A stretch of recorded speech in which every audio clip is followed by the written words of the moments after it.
Dans l'épisode d'Un si grand soleil du jeudi 5 janvier, Florent, Fabrice Deville, n'arrête pas de repenser à la proposition de Claudine, Catherine Wilkening. Il a peur qu'en acceptant qu'elle devienne associée, cela rompt l'équilibre avec Johanna, Aurore Delplace. Alors qu'il pèse les pour et les contre, Claire, Mélanie Maudran, pointe du doigt le fait que leur collaboration se déroule bien et que Johanna est partante. Sauf que finalement, l'avocate n'est plus du tout enthousiaste à cette idée. Johanna rapporte en effet à Florent ce qu'elle a appris sur Claudine, à savoir qu'elle a harcelé son ancien associé pour qu'il lui cède ses parts.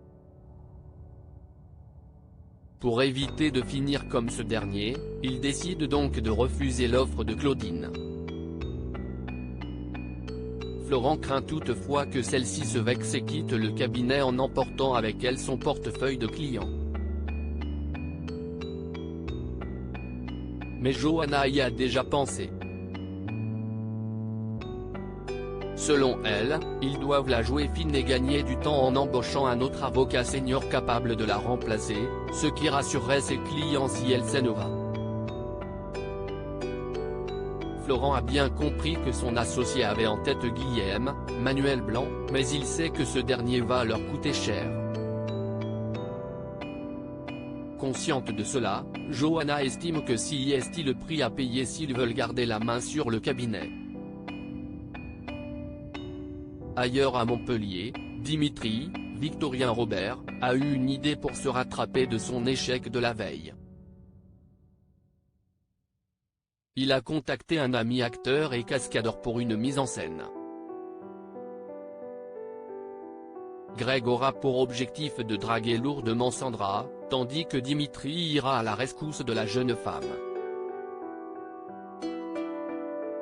Un peu lent au qu'élève, Emma Colberti, ne croit absolument pas. En revanche, elle a un meilleur plan. Greg et Dimitri se rendent alors au magasin de Sandra pour simuler une bagarre. Sandra s'interpose et asperge involontairement Dimitri de gaz lacrymogène, tandis que son compère prend la fuite. Sandra se confond en excuses et l'accompagne à l'hôpital. Finalement, les deux sympathisent et Sandra donne son numéro à Dimitri.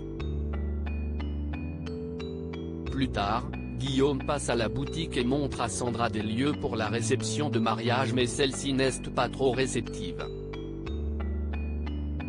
Elle doit absolument terminer des bons de commande.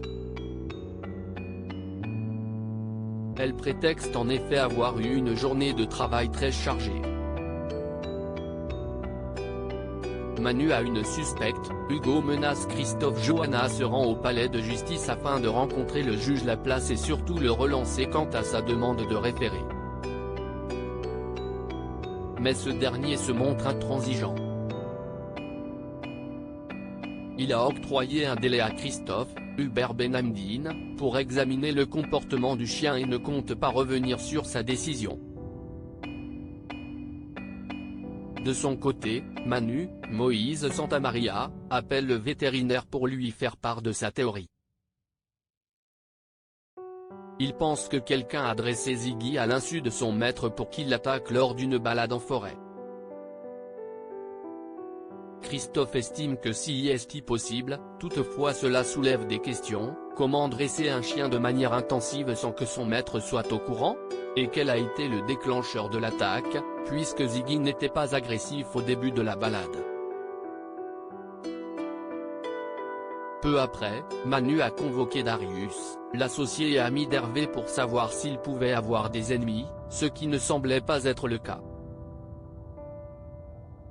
Celui-ci apprend en revanche au policier qu'Hervé s'était absenté pendant un mois pour conclure un contrat au Canada et que si est sans doute Raphaël qui s'est occupé de Ziggy à ce moment-là.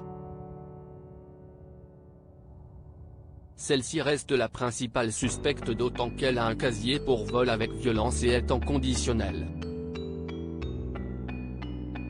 Christophe a été invité à assister à un entraînement du MHR avec Achille, Mathieu Rodriguez.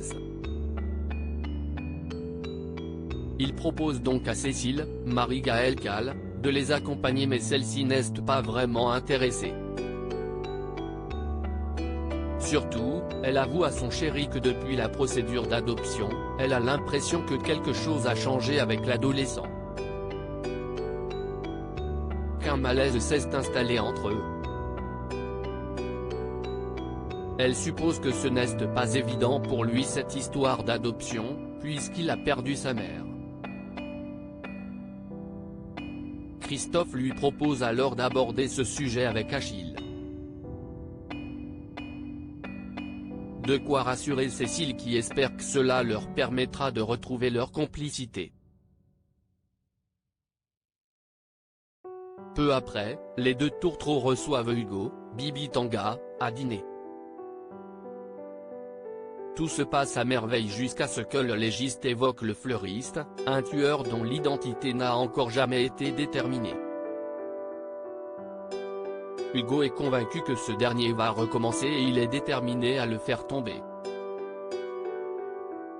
Face à lui, Christophe est tendu.